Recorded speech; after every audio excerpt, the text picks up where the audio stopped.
여러분 안녕하세요. 예, 행복이 미소 짓는 교회, 행복한 교회, 헤어론 교회 오신 여러분들 또 같이 예배하게 돼서 오늘 감사드립니다.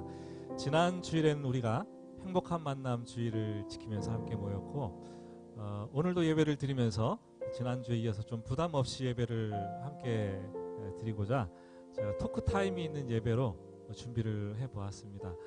특별히 오늘이 추수감사 주일이잖아요. 그래서 주제가 감사와 신앙생활이라는 주제로 정해봤습니다. 오늘 토크타임 예배, 토크 예배를 위해서 세 분의 게스트를 우리가 정하고 또 모시려고 합니다. 여러분 앞으로 나오실 때 큰 박수로 환영해 주시기 바랍니다.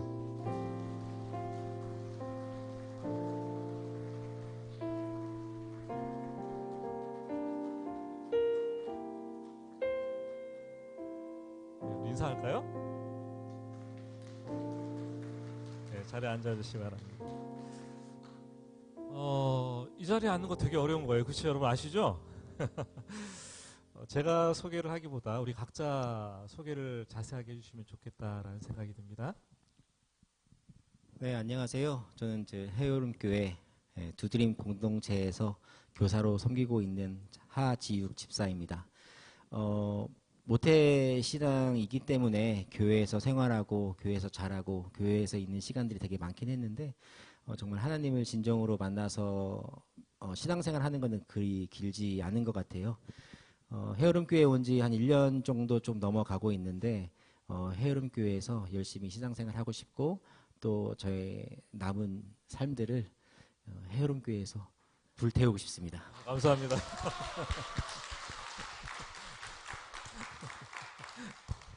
안녕하세요. 저는 건양대학교를 졸업하고 지금 재활병원에서 작업치료사로 근무 중이고 일청년부에서 임원을 맡고 있는 24살 전혜서입니다.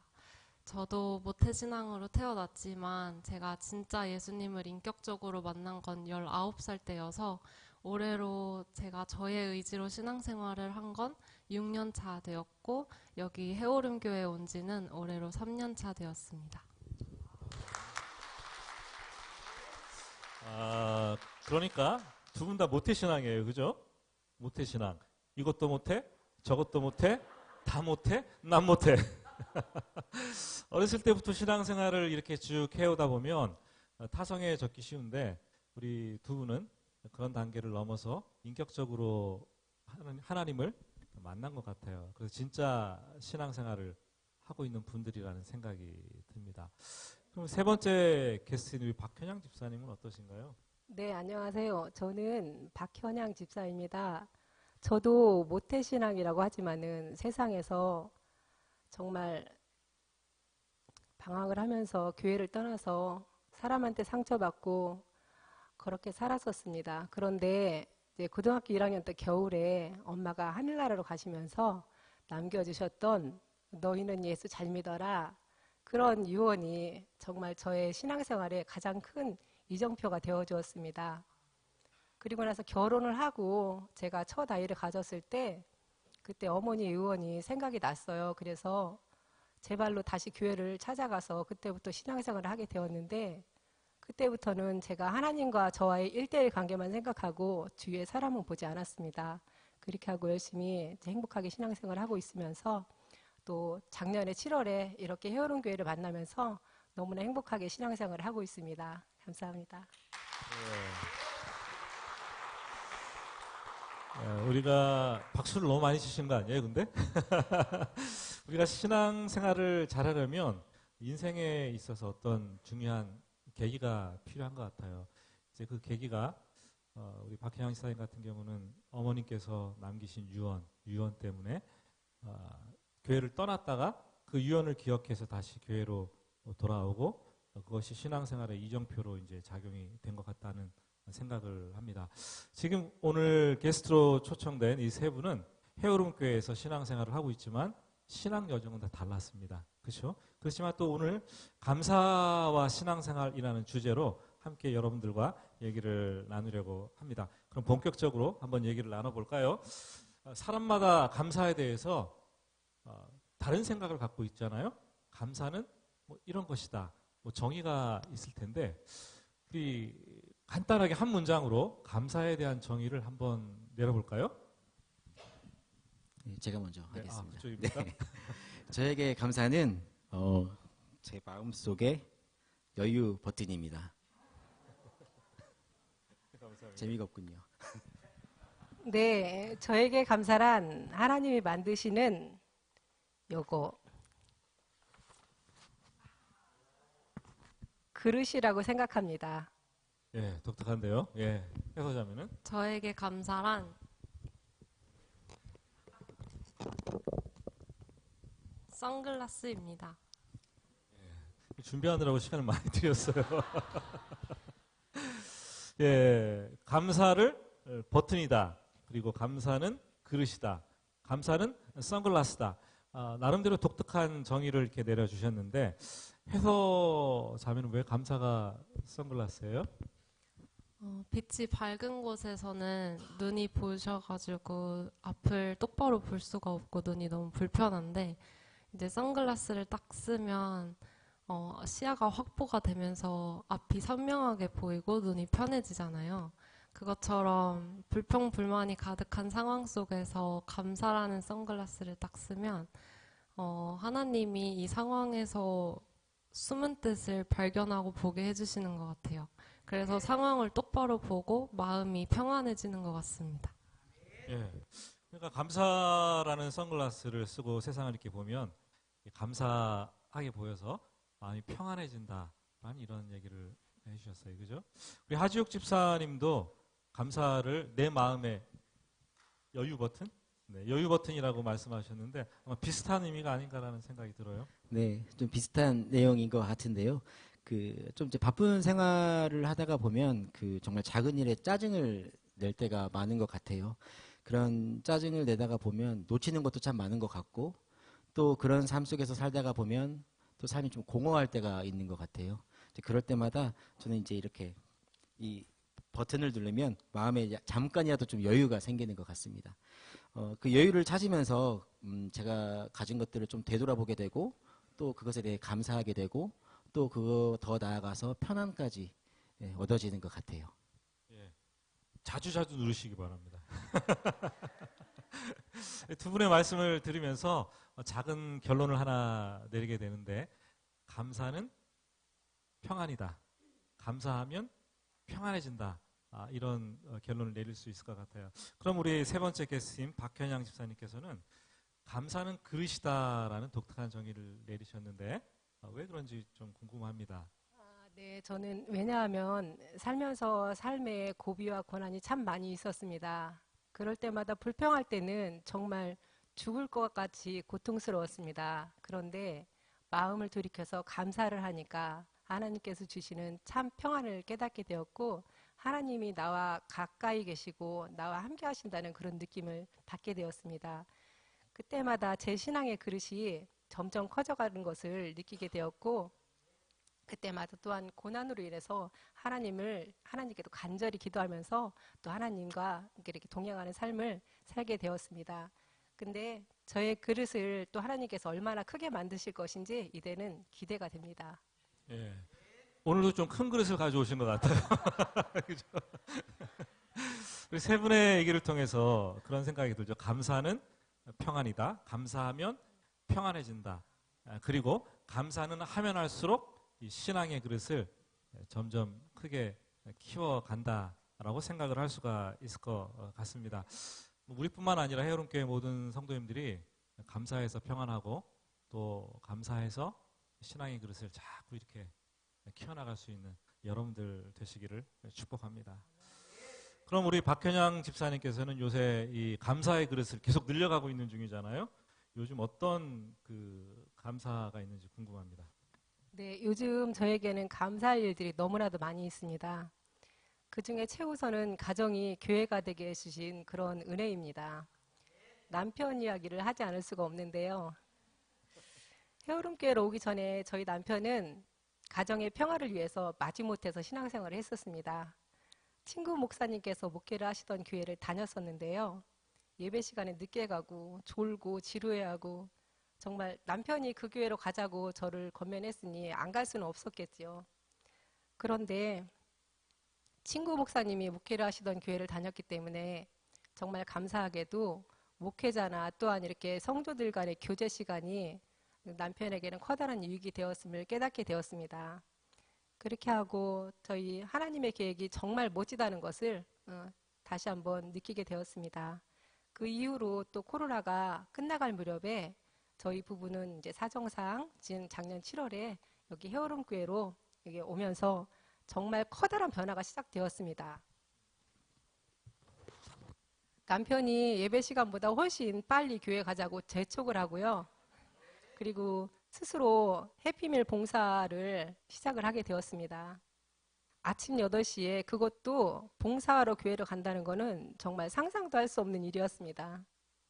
물론 예배 시간에 졸지도 않고요. 그리고 성경책에 밑줄도 그으면서 메모까지 한답니다. 정말 그 하나님께서 정말 저희 가정에 부어주신 그 복을 생각하면은 좀 너무나도 감사해서 또 저희 집에서 가장 이제 또 행복한 거는 가정 예배를 시작했습니다. 창세기 1장 1절부터 하루에 한두 장씩 말씀을 읽어가는데 그 시간이 얼마나 감사하고 행복한지 모르겠습니다. 하나님께서 저희 가정을 위해서 무엇을 어떻게 행하실지 또 우리 가정이 하나님께 무엇을 어떻게 드릴 것인지 정말 기대가 되고 너무 감사합니다. 감사합니다. 예, 감사합니다. 우리 박수 내야 될 것 같아요. 그죠? 예, 예, 예. 뭐, 남편 되신 우리 집사님, 이진구 집사님도 여기 같이 계시지만, 예배 시간에 밑줄 긋고 메모하는, 우리 대단합니다. 그죠? 감사합니다. 우리 가정의 놀라운 이 변화는 정말 주일 예배에 은혜를 받게 된 것, 그리고 감사하고, 또 우리 남편 되신 집사, 이진구 집사님을 통해서 헤어롬 교회가 또 주일마다 얼마나 맛있는 점심 식사를 제공받고 먹었습니까? 정말 그것도 감사하고. 그렇지만 가장 큰 감사는 무엇보다 가정에서 예배를 드리고 신앙생활에 회복이 되었다는 거 정말 감사한 일인 것 같아요. 그러니까 가정이 행복하고 편안함이 이어질 수밖에 없는 것 같습니다. 주님 오시는 날까지 가정 예배가 끊이지 않고 계속되기를 축복합니다. 아멘. 예, 우리 해서자매는 청년이잖아요. 네. 예, 청년의 시기에 또 어떤 감사가 있을까요? 저는 대학교 다닐 때 CCC 선교단체 하면서 순장 생활을 했었는데요. 그때 딸 순원들을 맡아서 영적으로 양육하는 어미 역할을 감당했던 적이 있습니다. 예전에는 스스로 성경책을 펼쳐보는 법이 없었는데 딸 순원들한테 말씀을 더 잘 알려주고 싶어서 스스로 성경 공부를 시작하게 되었고 또 딸 순원들이 더 행복하고 범사에 더 잘 되었으면 좋겠다 하는 마음에 저절로 아무도 시키지 않았는데도 기도하는 습관이 생기게 되었습니다. 그리고 어느 날은 딸 순원들이 아무것도 하지 않았는데도 그냥 그 존재 자체로 너무 귀하고 사랑스럽고 예뻐서 그냥 그렇게 보다가 문득 하나님도 나를 이렇게 보고 계시겠구나. 아니, 어쩌면 하나님은 이것보다도 더 큰 사랑으로 나를 사랑스럽게 보고 계시겠구나 하는 생각이 들어서 되게 감동이 벅차올랐던 때가 있었어요. 그 감동을 생각하면 아직도 마음이 뭉클하는 것 같습니다. 그래서 제가 다른 사람을 섬기기 위해서 순장이 된 줄만 알았는데 도리어 하나님의 이 큰 사랑을 받기 위해 순장이 되었구나를 느끼면서 하나님의 이 큰 사랑을 경험한 것이 저의 인생의 가장 큰 감사인 것 같습니다. 예. 참 그 얘기를 들으면서 참 기특하다라는 생각이 들어요. 지금은 대학교를 졸업하고 청년 직장 생활을 하고 있잖아요. 대학교를 졸업한 지가 얼마나 됐어요?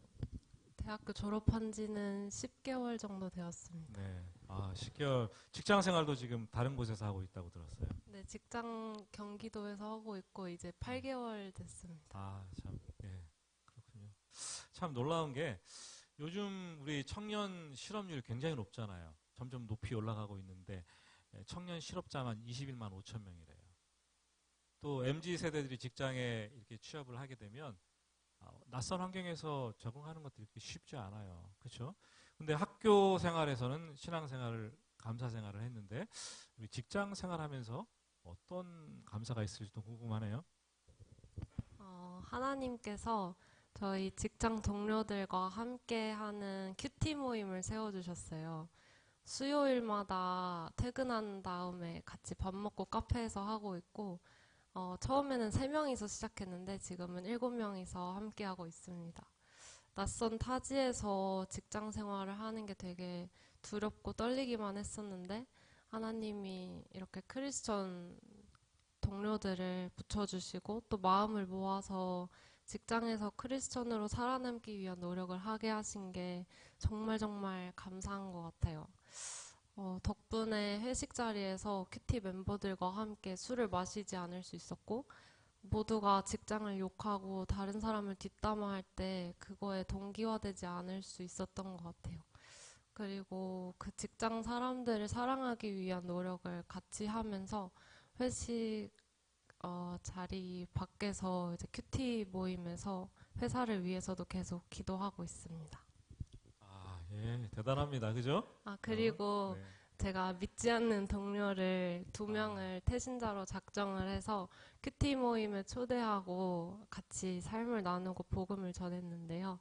한 명은 아직 교회에 가보지 못했어요. 다른 한 명은 교회에 가보았는데 그래서 그 교회에 가보지 못한 동료를 위해서 제가 초등학생용 묵상책을 준비해서 같이 예수님에 대해 알아가고 있는 중입니다.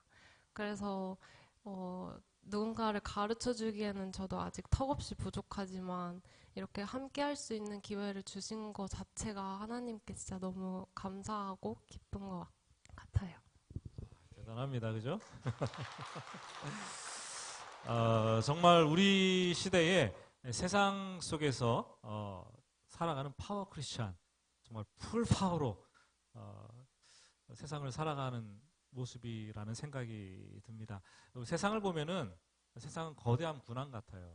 그래서 우리에게 달려드는데 우린 주눅들 수밖에 없고, 그리고 우리가 직장 생활을 하면서 지쳐서 남을 돌보고 기도한다는 것 너무 어려운 일이잖아요. 그런데 함께 말씀 묵상을 하고 또 같이 기도하는 시간을 가지고 태신자까지 두고 있고, 특별히 교회를 위해서 기도하기도 쉽지 않은데 내가 다니는 직장, 회사를 위해서 기도한다. 와, 저는 그 얘기를 들으면서 참 뭐랄까, 목사로서도 굉장히 큰 영적 도전이 된다라는 느낌을 받았습니다. 우리 디사이플스 청년부의 미래가 굉장히 기대됩니다. 그죠? 네, 기대됩니다. 우리 하지육 집사님께서는 특별히 감사하는 것 중에 주변 사람들과의 관계에서 어떤 큰 복을 누리고 계시다는 말씀을 들었습니다. 주변에 좀 관계가 좋은 사람들이 많으신가 봐요? 네, 저는 개인적으로 주변에 좋은 사람들이 많이 있다고 생각을 하는데 그런 것들이 다 하나님께서 저한테 주신 그 관계의 복이라고 저는 생각을 해요. 우선 제 기본적인 성향이 제가 뭐 부침성이 있거나 아니면 좀 외모적으로 좀 출중해서 사람들이 먼저 다가오거나 뭐 이런 것이 없기 때문에 아무래도 부족한 부분이 많겠죠. 그런데 하나님께서 저한테 좋은 사람들을 보내주셨기 때문에 지금까지 제가 저의 삶을 영위할 수 있다고 생각을 하고요. 그래서 하나님이 저에게 주신 여러 가지 복들이 있겠지만 가장 큰 게 그 관계의 복이라고 생각을 해요. 오늘 주제를 가지고 좀 제 삶을 좀 되돌아봤었는데 각 시기별로 저에게 주셨던 관계의 복들이 있더라고요. 예를 들자면 제가 10대 때는 저한테 좋은 선생님을 보내주신 복이 있다고 생각을 하는데 제가 하고 아니 뭐 어떤 분야든지 뭐 누구를 만나느냐에 따라서 그 사람의 인생의 삶과 그 질이 달라진다고 이야기를 하잖아요. 제가 하는 직종에 관련해서는 그런 것들이 더 큰 영향을 받는 것 같습니다. 근데 제가 그 어렸을 때 정말 아무것도 모르는 그 시절에 저에게 좋은 선생님, 스승님을 보내주셔서 제가 하고 있는 일을 더 영위할 수 있게 하셨고 그리고 또 제 가치와 그 신념을 더 강하게 가질 수 있었게 될 것 같아요. 그런 것들을 봤을 때 하나님이 저에게 정말 큰 축복을 내려주신 것 같고 또 이 부분에 대해서 감사하게 생각을 하고 있습니다. 또 20대 때는 저에게 배우자 복을 주신 것 같아요. 그 학생 때 제가 모르겠습니다. 이성의 눈을 빨리 떴는지 네, 배우자에 대한 기도를 엄청 많이 했었는데 빠르게 이 사람이 배우자야라고 저한테 보내주신 것 같았어요. 그래서 처음에 교제를 시작하게 됐을 때 이 사람은 내 배우자라고 생각을 하고 교제를 시작했고 또 그 배우자가 일반적인 삶을 살지 않고 있는 저에게 격려해주고 응원해주고 항상 함께 해줬기 때문에 지금까지 올 수 있지 않았나라는 생각을 합니다. 이게 또 제 20대에 겪은 하나님이 주신 관계의 복이라 생각을 하고요. 30대 때는 또 저는 자녀의 복이라고 생각을 합니다. 저희 자녀들이 감사하게도 크게 모나지 않은 것 같고요. 네. 그리고 또 일반적이지 않은 아빠를 따라주고 또 때로는 본인들이 불평불만이 많음에도 불구하고 어쨌든 아빠의 의견을 잘 따라주고 있는 아이들에게 너무 감사하고 또 그런 마음을 가질 수 있게끔 하나님께서 보살펴 주셨다고 생각을 하고 또 그 복을 주셨다고 생각을 합니다. 그리고 지금 현재에서도 저희가 어렸을 때부터 갖고 있던 그 신념과 그 꿈이 있는데 그거를 유지할 수 있도록 동료들의 복을 주셨다고 생각을 해요. 제가 갖고 있는 꿈이 뭔가를 성공을 하겠다 뭐 그런 꿈을 갖고 있지는 않은데 그 소박한 꿈을 갖고 있는데 그 꿈을 잘 유지할 수 있도록 하나님께서 주변에 있는 동료들에게 그 동료들의 복을 주셔서 잘 할 수 있고 또 앞으로 잘 진행할 수 있을 거라고 저는 믿고 있습니다. 그래서 정말 부족하고 정말 아무것도 할 수 없는 사람인데 하나님께서 저에게 그 관계의 복을 주셨기 때문에 제가 잘 할 수 있을 거라고 생각을 하고 있고 또 그거에 크게 감사하게 생각하고 있습니다. 네. 이 관계의 복을 말씀하셨는데 특히 가정에서의 복이 참 부럽다라는 생각이 드는데 아내를 고등학교 때부터 만나서 첫사랑하고 결혼하신 거? 네. 지금까지 계속 관계를 또 가정으로서 구성해 오시고 특별히 세 자녀가 계시잖아요.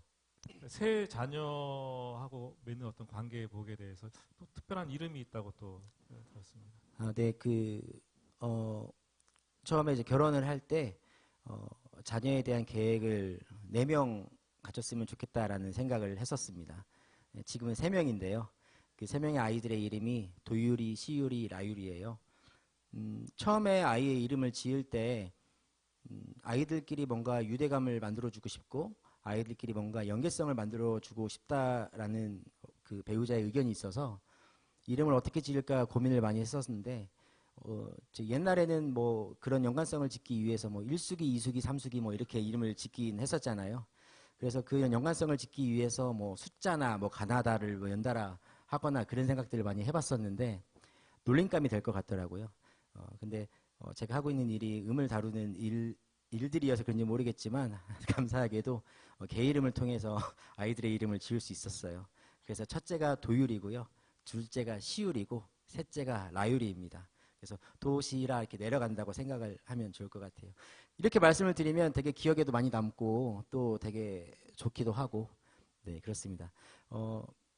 셋째까지 말씀을 드렸으니까 그럼 넷째 이름이 또 궁금해하시는 분들이 계시더라고요. 네, 그럼 당연히 넷째는 솔이니까 솔이겠구나라고 생각을 하세요. 근데 그 솔이 영어계 이름으로 G거든요. 네, 그래서 넷째 이름은 저희가 지율입니다. 그래서 도율이, 시율이, 라율이, 지율이로 이렇게 이름을 정했고 아직은 넷째가 없는 상태고요.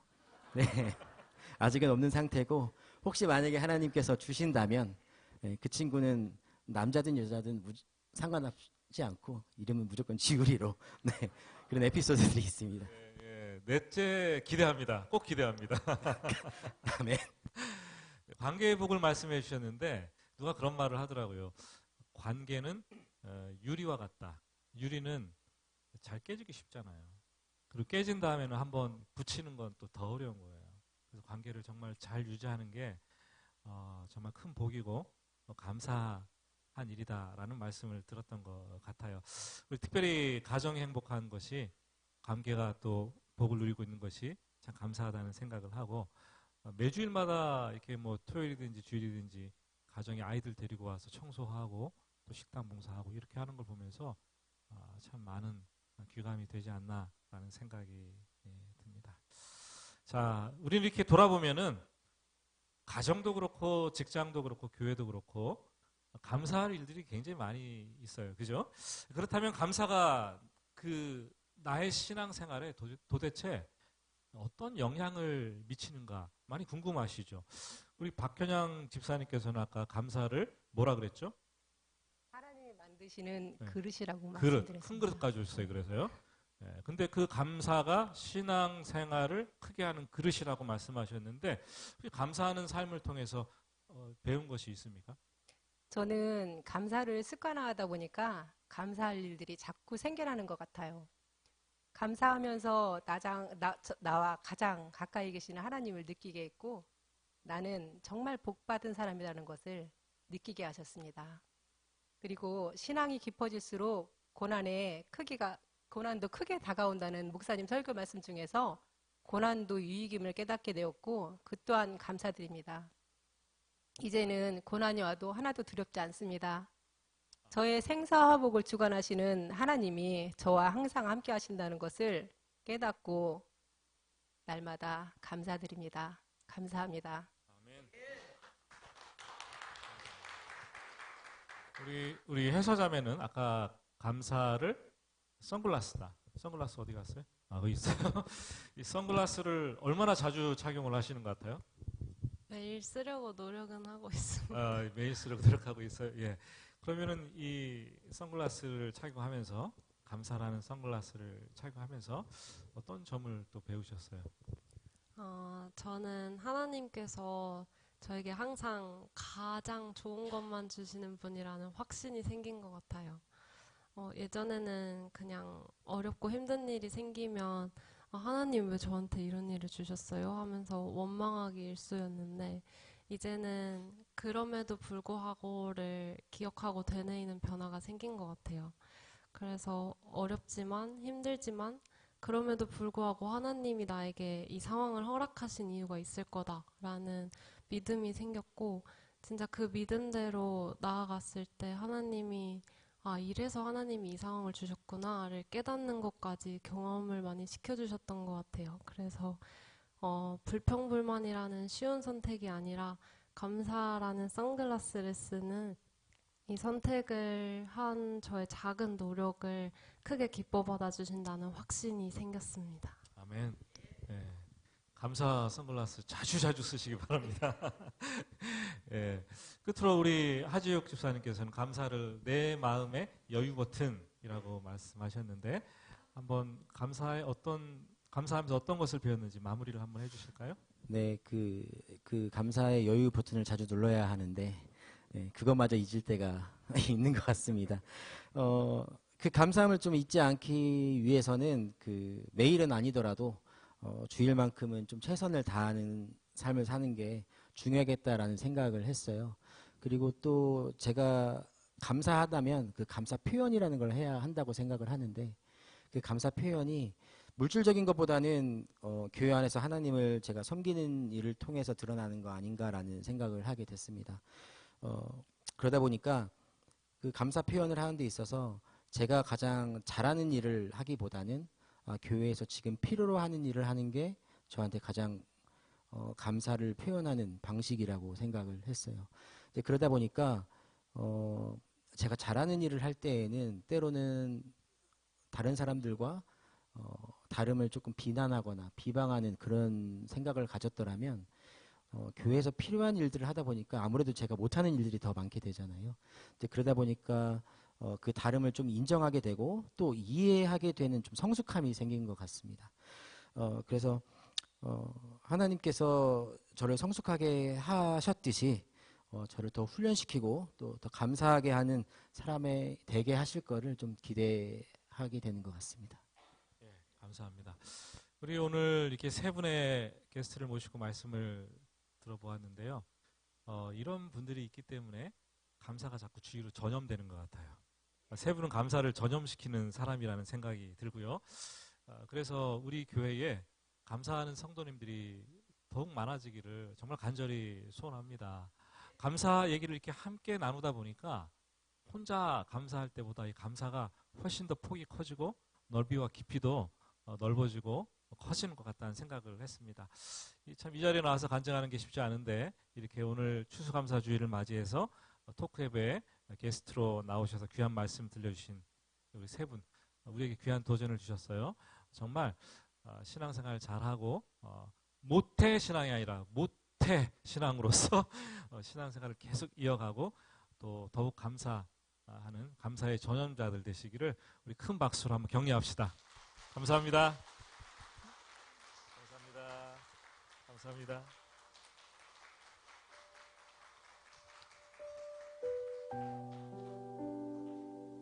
감사에 대한 말씀을 들었을 뿐인데 우리 안에 감사가 커진다라는 생각을 하게 됩니다.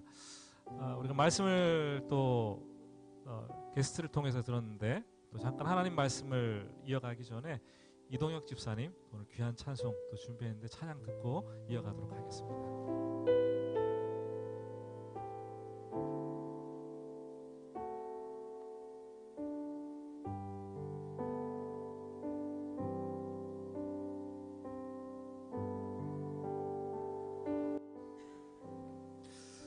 오늘은 저도 감사한 거 한 가지 전해드려야 될 것 같아요. 저는 제가 감사한 건 이렇게 제가 항상 찬양의 자리에 섰을 때 두렵고 떨리는 마음으로 설 수 있게 해주신 하나님께 진심으로 감사드립니다. 제가 어디 다른 데 가서 행사를 하거나 노래할 때는 거의 떨어본 적이 없어요. 떨어본 적이 없는데 아무리 준비를 열심히 하고 연습을 열심히 하고 묵상하고 기도해도 항상 이 찬양의 자리는 언제나 두렵고 떨리는 것 같습니다. 그래서 이 마음을 주신 하나님께 진심으로 감사를 드립니다. 그래서 제가 항상 찬양할 때 떠는 거를 느끼셨을 수도 있어요. 그래서 그거는 제가 감사하는 마음으로 찬양 드리고 있다는 거를 좀 생각을 해주시면서 오늘 찬양 들어주시면 좋겠습니다. 감사합니다.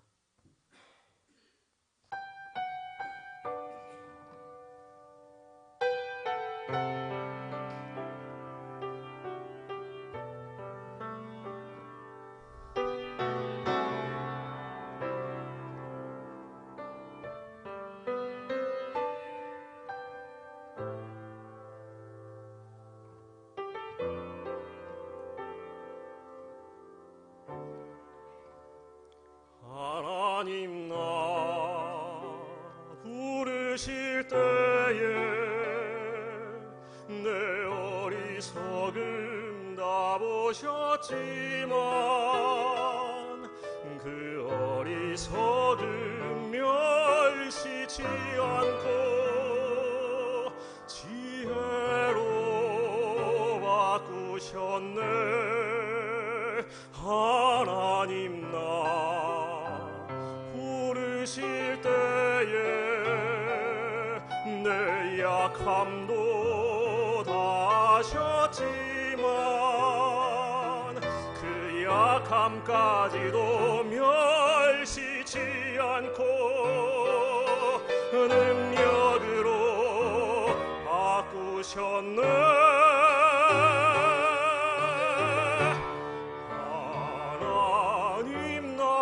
부르심은 오직 그리스도로 온전히 옷 입히려 하심이라. 하나님 나 부르심은 오직 그리스도로 온전히 옷 입히려 하심이라.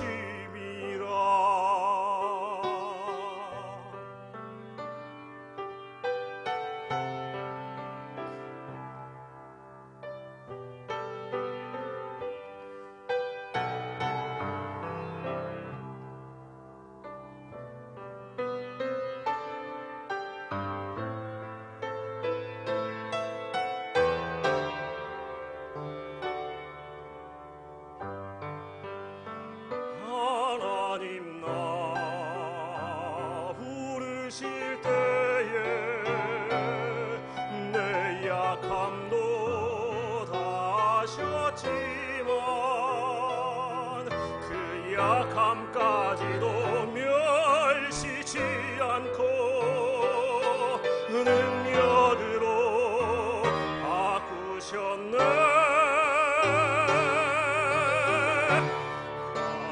하나님 나 부르심을 오직 그리스도로 온전히 옷 입히려 하심이라. 하나님 나 부르심을 오직 그리스도로 온전히 옷 입히려 하심이라. 나의 연약함 강함으로 나의 부족함 완전함으로 나를 채워주시고 나를 부르시며 주의 강한 손 날 붙드시네.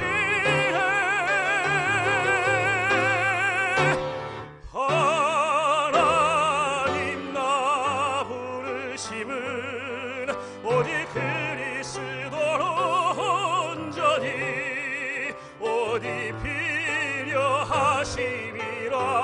하나님 나 부르심은 오직 그리스도로 온전히 옷 입히려 하심이라.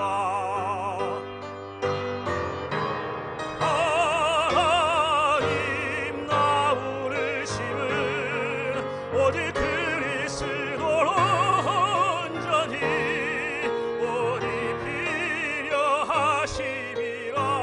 하나님 나 부르심은 오직 그리스도로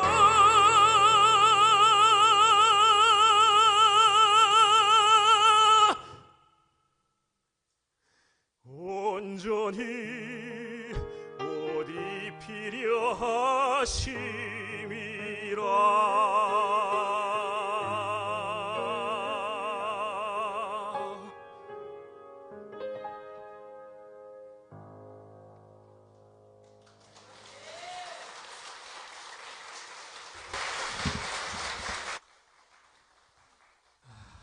예, 언제나 영감 있는 찬송으로 우리에게 하나님께 영광 돌려서 감사하고 또 반주로 섬겨주신 박혜연 주사님께도 감사를 드립니다. 자, 그럼 우리 하나님 말씀 잠깐 한 절 같이 볼까요? 오늘 하나님께서 우리에게 주시는 말씀은 골로새서 3장 15절에서 17절 말씀입니다. 골로새서 3장 15절에서 17절 말씀입니다. 그리스도의 평강이 너희 마음을 주장하게 하라. 너희는 평강을 위하여 한 몸으로 부르심을 받았나니 너희는 또한 감사하는 자가 되라. 그리스도의 말씀이 너희 속에 풍성히 거하여 모든 지혜로 피차 가르치며 권면하고 시와 찬송과 신령한 노래를 부르며 감사하는 마음으로 하나님을 찬양하고 또 무엇을 하든지 말에나 일에나 다 주 예수의 이름으로 하고 그를 힘입어 하나님 아버지께 감사하라. 아멘. 네, 오늘 짧게 골로새서 3장 15절부터 17절까지 말씀을 읽었습니다. 제가 예전에 구약 성경 가운데 다니엘서를 읽다가 깜짝 놀란 적이 있었어요. 그 다니엘서가 BC 600년, 그러니까 지금으로부터 2600년 전에 기록된 성경 말씀이잖아요. 근데 다니엘에게 하나님께서 지금 현대인들의 일상생활에 대해서 아주 정확하게 묘사해주고 있다라는 것을 느꼈습니다. 이렇게 얘기를 하고 있었어요. 다니엘아, 마지막 때에는 사람이 빨리빨리 왕래할 거야. 그리고 지식이 더해질 거야. 이런 말씀을 하셨어요. 사실 마지막 시대의 특징을 사람이 빨리빨리 분주하게 왕래하는 것, 그 지식이 점점 쌓여져 가는 것, 우리가 지금 다 겪고 있잖아요. 지금 우리 현대인들, 저와 여러분들인데 산더미처럼 하루에도 다가오는 수많은 그 지식들을 우리는 축적해 가고 있고, 또 얼마나 동분서주하면서 이 분주하게 왔다 갔다 하루의 일을 처리하고 있습니까? 아침에 제일 먼저 눈을 뜨면 핸드폰을 꺼내가지고 오늘의 날씨, 네이버 뉴스 뭐 이런 거를 점검하지 않습니까? 다양한 정보를 수집합니다. 또 직장에 출근해서는 뭐 하루에 처리해야 할 분량이 업무가 또 굉장히 많이 쌓여 있고 출근할 때 그렇고 퇴근할 때 그렇고 핸드폰을 끼면서 계속 뭔가 읽어요. 그렇죠, 그렇잖아요. OTT라 그래서 어느 때나 볼 수 있는 어떤 유튜브 같은 어떤 그런 그 어플 통해 가지고 계속 정보를 축적한단 말이죠. 잠잘 때에도 또 머리맡에 놓고 또 핸드폰을 또 봐요. 참 우리 하루 24시간 분주하게 움직이면서 수많은 지식들을 축적해가는 게 저와 여러분의 삶이라는 생각을 합니다. 그래서 정리를 해보면 현대인들은 이 바쁨과 분주함에 노예가 되어 있어요. 바쁘니까 마음이 급해집니다. 그런데 급함을 뛰어넘어서 조급한 것이 우리의 일상이 되어가고 있고, 그렇기 때문에 많은 사람들이 이 바쁘고 지식은 쌓여가고 정신이 없으니까 편두통을 많이 경험하는 것 같아요. 편두통, 그리고 밤에 잠을 자지 못하는 불면증, 그리고 공황장애, 우울증과 같은 각종 정신질환들에 시달리고 있는 것을 봅니다. 오늘 말씀에서 우리에게 이렇게 권면을 합니다. 그리스도의 평강이 너의 마음을 주장하게 하라. 그리스도의 평강이 너의 마음을 주장하게 하라. 예수님을 영접한 사람들의 이 가장 큰 특권이 무엇이냐? 그것은 바로 마음속에 있는 평안, 평강이겠죠. 그렇죠? 평안하십니까?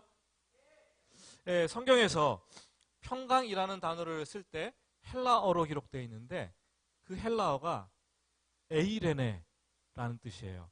그 헬라어의 뜻은 결합하다라는 뜻이죠. 우리가 주님을 만나기 전에는 늘 불안했어요. 걱정과 염려와 근심이 아주 마음속에 가득 쌓여졌습니다. 그런데 전쟁터 같은 그런 삶 속에서 예수님을 영접하고 나니까 그리스도께서 내 마음속에 이렇게 들어오는 거예요. 그러면 내 불안했던 마음, 초조했던 마음과 그리스도의 영이 에이레네 되는 거예요. 결합되는 거죠. 결합되는 것. 그래서 내 마음에 내적 평안이 일어나는 거죠. 그 상태를 우리는 평강 또는 평안이라고 합니다. 이것은 세상이 줄 수 없는 하늘 평안이죠.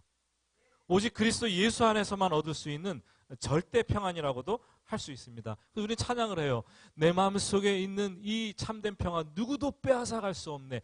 예수 믿는 사람들께 찬양을 해요. 평화 평화 하나님 주신 선물일세. 믿으십니까? 예. 네. 내 마음에 주신 하나님의 선물이 평화고 아무도 빼앗아갈 수 없는 게 우리의 평안입니다. 실제적으로 구약 성경을 읽어보면은 이 땅에 오실 예수님에 대해서 예언을 하면서 그런 얘기를 했어요. 기묘라, 모사라, 평강의 왕이라. 평강의 왕이라는 것은 평강으로 따지자면 최고 중에 최고가 바로 예수님이라는 거죠. 실제로 예수님은 이 땅에 오셔서 십자가 죽음을 앞두고 마지막 고별 설교를 하셨는데 그런 얘기를 했어요. 나의 평안을 너에게 주노라. 내가 너에게 주는 평안은 세상이 주는 평안과 같지 아니하다. 그러니까 이 평강을 받아 누리고 마음에 근심하지도 말고 두려워하지도 말라. 이런 말씀을 하십시오. 그리고 놀랍게도 십자가 죽음을 앞두고 모진 고문과 고초를 당하셨잖아요. 빌라도의 법정에 섰잖아요. 그런데 채찍질 당하면서까지도 놀랍도록 예수님은 마음의 평안을 유지하십니다. 예수님은 절대 평안을 갖고 있었던 분이시죠. 그리고 우리에게 말씀하셔요. 내가 이 평안, 절대 평안을 너희에게 준다 말씀하시죠. 그런데 여러분들 지금 평안하세요?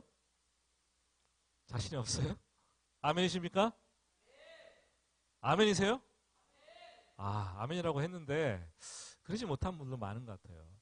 절대 평안의 왕이신 예수님께서 우리에게 그 평안을 주셨는데 우리의 영혼에 결합시켜 주셨는데 우리는 왜 평안하지 못하고 때로 불안하고 염려하고 초조한 것일까요?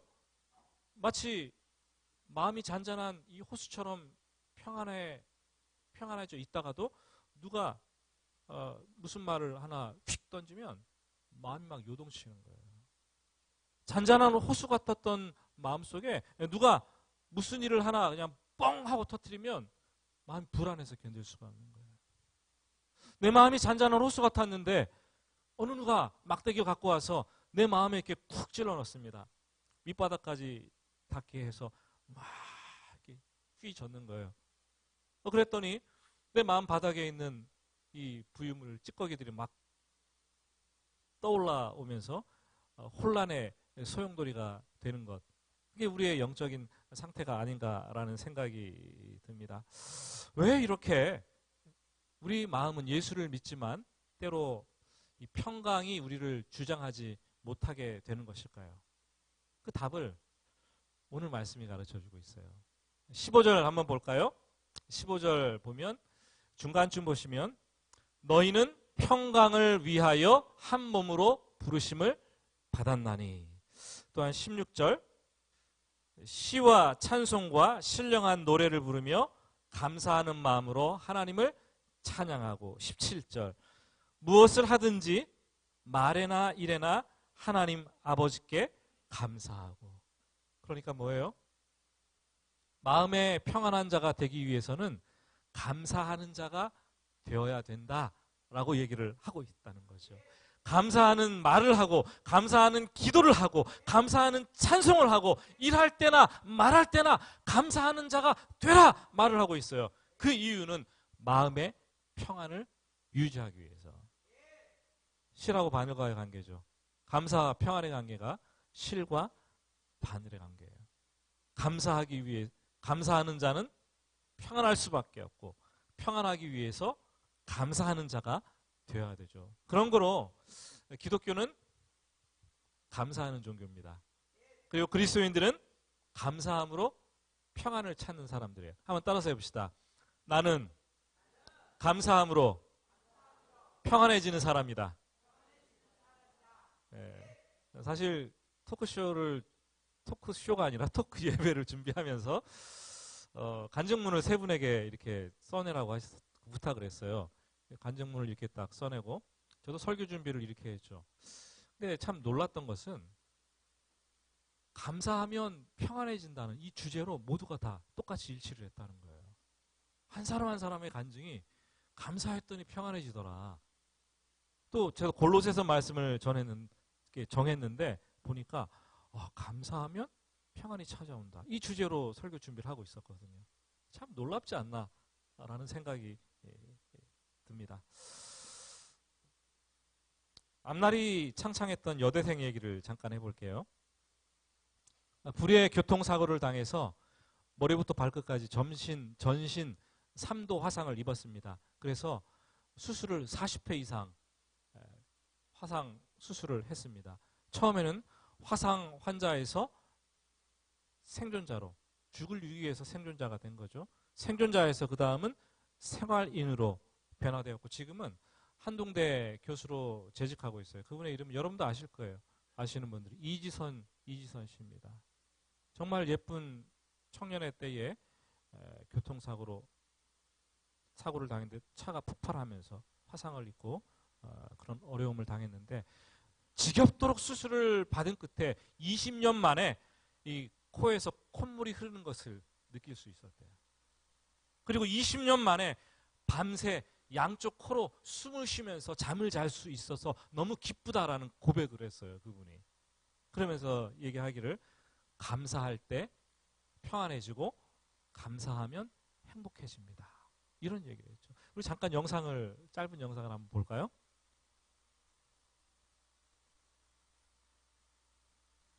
고통은 솔직히 몸에 당하는 고통뿐이었는데요.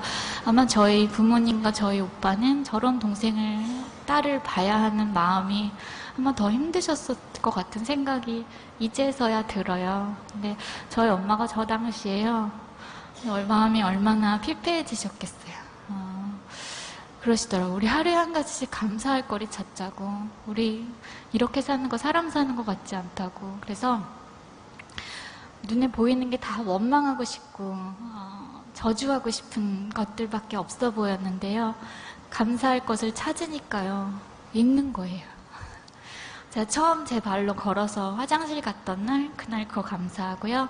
숟가락 잡고 입에 밥 넣을 수 있었던 날, 이제 이거 할 수 있게 된 거 감사하고, 환자복에 단추구멍 처음 다시 채웠던 날, 이거 다시 할 수 있게 된 거 감사하다고, 그런 말도 안 되는 감사를 드리기 시작했어요.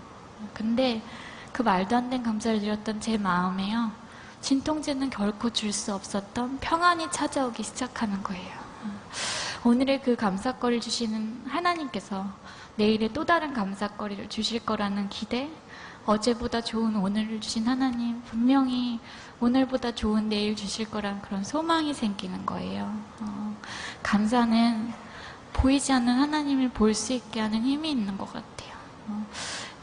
악으로 가득 찬 것 같은 환경이었지만 여전히 하나님 주권 아래 있음을 고백하고 선포했던 것 같아요. 예, 우리 인생은요, 그냥 보이는 대로만 보면 슬픔과 수고뿐이에요. 원망과 불평이고 좌절과 절망뿐이라는 거죠. 그런 것이 인생인데, 그런데 감사할 거리를 찾으려고 하는 우리의 감사한 눈이 생기기 시작하면, 그 눈으로 세상을 바라보고 내 주위에 일어나는 것들을 바라보면 위로가 생기는 거죠. 기쁨이 오는 거죠. 마음의 평안이 찾아오는 거죠. 마음의 희망이 생기는 거죠. 여러분, 신앙은 무엇을 보고 본 것을 어떻게 해석하느냐의 문제입니다. 거기에서 신앙 수준이 결정되는 거죠. 감사한 눈으로 사물을 보는 능력, 감사한 눈으로 사람을 보는 능력, 감사한 눈으로 사건을 보는 능력, 감사한 눈으로 환경을 보는 능력, 그것이 신앙입니다. 이 감사한 눈으로 보기 시작하면 가로막혔던 절망의 강에서 하나님께서 길을 여시는 것을 우리는 발견하게 되고, 정말 홍해길이 가로막힌 그 순간에 바닷길이 열려지는 것을 경험하게 되고, 요단강 앞에서 요단강이 마른 땅이 되는 것을 경험하고, 사막에 강을 내시고 또 광야의 식탁을 차려주시는 그 하나님을 경험하게 되는 거예요. 감사했을 뿐인데. 그게 감사의 능력이에요.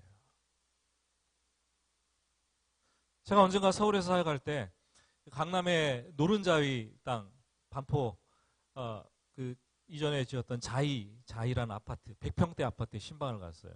신방을 탁 갔는데, 집사님 댁에 갔는데 길을 못 찾겠더라고요. 들어갔는데 밑에가 다 대리석인 거예요. 쫙 대리석 웅장하게 깔려 있고, 그리고 운동장처럼 넓은 이 공간이 펼쳐지는데, 화장실에 갔다 오는데 어디로 가야 되나 헷갈리더라고요, 길이. 저는 그래 화장실에 갔다 오면서 소파에 있는 자리까지 한참 걸어가면서 생각했어요. 이런 집에 살면 행복할까? 행복하겠지? 그리고 신방을 하는데 이런저런 얘기를 나눴어요. 근데 안타까운 일들을 얘기하고 참 불행하다, 그리고 불안해서 요즘은 잠도 잘 오지 않는다 라는 이런 얘기를 하시는 걸 들었습니다. 그분은 더할 나위 없이 좋은 집에 살고 있었죠. 그런데 그 가정은 걱정과 염려 그리고 우울로 이렇게 채색되어 있었어요. 무엇보다 불안감이 그 가정을 이렇게 사로잡고 있었다는 것을 보게 되었습니다. 여러분, 현대 위기를 가정의 위기라고 하지 집의 위기라고 하지 않아요. 집 때문에 위기가 아니라 가정 때문에 위기가 되는 거죠. 집의 평수를 늘리고 아무리 좋은 집에 살아도 이 불안의 문제, 근심 걱정의 문제는 해결되지 않아요. 가정이 살아나야 되는 거죠. 가정이 무너지지 않아야 되는 거죠. 가정이 평안해야 되는 거죠. 그러려면 무엇보다 가정이 평안해야 되는데, 평안하려면 어떻게 해야 돼요? 감사해야 되는 거예요. 감사해야 되는 거죠. 남편이 월급이 제대로 나오지 않고 쥐꼬리만 해도 어떻게 해야 돼요? 감사해야 돼요. 아내가 만날 때마다 바가지를 긁어도 잔소리를 해대도 어떻게 해야 돼요? 아내가 있는 것 자체만 해도 감사한 거예요. 그렇잖아요. 아들의 성적이 떨어져도 어떻게 해야 돼요? 감사해야 돼요. 감사해야 돼요. 예? 그리고 우리가 떡 한 조각과 정말 마른 채소 이런 것만 있어도 먹게 해주신 하나님 감사해야 되는 거예요. 감사하기 시작하면 마음속에 평안이 찾아오기 때문이죠. 교회도 마찬가지입니다. 교회도 여러분 큰 예배당에 있다고요? 최신식 건물이라고요? 그 교회 성도들 행복할까요? 물론 안 행복하지 않다는 거 아니에요. 그렇지만 그런다고 해서 그게 좋은 교회고 행복한 교회라고 말할 수 없다는 거죠. 감사하는 교회에 평안이 있고 감사하는 성도들이 모인 교회가 행복한 교회예요. 전 우리 교회가 이 건물이 89년도에 지었는데 건물은 최신식이 아니지만 정말 행복한 성도들, 감사함으로 평안을 누리는 성도들로 이렇게 가득 채워지는 그런 교회가 되었으면 좋겠다라는 생각을 합니다. 그런데 문제는 우리가 감사하지 못하는 이유가 무엇일까요? 감사하면 평안을 얻는다고 아는데 감사를 잘 못해요. 그 이유가 도대체 무엇일까요? 두 가지가 있어요. 첫째는 문제에 집착하고 문제에 빠지기 때문입니다. 문제 속에 빠져있는 사람은 항상 마음이 막 급급하고 조급하고 우울합니다. 감사하지 못합니다. 그래서 평생 동안 문제를 푸느라 그 문제가 너무 커서 항상 우울합니다. 불안합니다. 하나님께 감사하지 못하고 주변 사람들에게 감사하지 못하고 배우자에게 감사하지 못하고 자식들에게 감사하지 못해요. 문제만 보이니까 가정에 가니까 가정의 문제, 교회 오니까 교회 문제 보이고 직장에 가니까 직장의 문제가 보이고 감사 못하는 거죠. 문제에 집착하게 되면 어떻게 감사를 하겠습니까? 그러다 그렇게 살다가 어느 날 문득 이렇게 잠을 자고 딱 깼는데 하나님 앞에 서 있는 거예요. 그 하나님께서 묻는 거죠. 예수를 믿었으니까 천국에 갔잖아. 야, 너 뭐 하다가 천국에 왔냐? 그런 말을 하는 거죠. 예, 내 정신없이 문제 풀다가 왔어요. 뭐 인생의 문제집입니까? 정신없이 문제 풀다가 문제가 어렵다고 원망하며 불평하며 살다가 제가 이렇게 이제 왔습니다. 그럼 주님께서 뭐라 그럴까요? 야, 너는 문제나 계속 풀고 있어라 그럴 것 같아요. 네? 인생을 문제로 보면 감사할 수 없는 거죠. 감사하지 못하는 두 번째 이유는 감사를 표현하지 못하기 때문이에요. 감사하는 마음을 먹었다. 근데 그것을 표현하지 않으면 표현하기 전까지는 감사가 아니라는 거예요. 감사하는 마음은 반드시 외적인 표현으로 이렇게 표현되어질 때 그 감사가 완성되는 것입니다. 그래서 여러분들은 하나님께 감사 기도를 드리십시오. 하나님께 찬양하며 감사하십시오. 사람들에게 말로 감사하십시오. 사람들에게 감사 선물을 주십시오. 사람들에게 감사하다고 밥 한 끼 사주시기를 바랍니다. 종은 땡땡땡 울릴 때까지 종이 아니에요. 그렇죠? 감사는 입으로 표현될 때까지, 행동으로 표현될 때까지 감사가 아닙니다. 그래서 기도로, 찬양으로, 말로, 행동으로 계속해서 표현돼야 되는 거예요. 오늘 감사주일 예배를 드리면서 저는 여러분들이 나를 위해서, 여러분 스스로를 위해서 감사하기로 결단하는 사람이 됐으면 참 좋겠다라는 생각을 합니다. 우리 시대의 위대한, 지난 시대의 위대한 주석가 매튜엘이라는 사람이 그런 얘기를 했어요. 감사에 대해서 쓰면서 감사는 더하기와 같다. 감사를 하면 할수록 하나님께서 축복을 더하여 주신다. 그런데 원망과 불평은 빼기와 같다. 원망하고 불평하면 할수록 내 인생의 것들이 있는 것까지 빼어가시는 것을 느끼게 된다. 여러분, 더하시기를 원합니까? 빼내지기를 원하십니까? 더하기를 원하죠. 그러면은 감사할 수 있기를 부탁을 드립니다. 오늘 추수감사주일에 감사합시다. 그리고 감사함으로 평안을 얻는 사람이 되자고 우리 마음속에 결단합시다. 그것이 여러분과 여러분의 인생, 그리고 여러분의 가정, 또 교회를 행복하게 만들 것입니다. 우리 잠깐 기도할까요?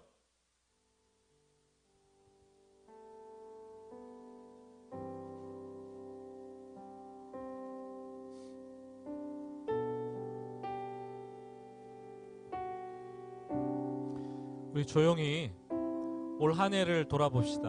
하나님께서 나에게 얼마나 많은 감사를 주셨는가 돌아보고, 또 지금 여러분이 감사한 것들, 있으시잖아요. 그 감사를 하나님 감사합니다, 감사합니다 올려드리고, 또 감사한 사람들에게 내가 이렇게 해야지 라고 결단을 잠깐 묵상 가운데, 조용한 반주 가운데 잠깐 하나님께 그런 기도를, 또 결단의 기도를 드리겠습니다. 같이 기도합니다.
하나님 아버지,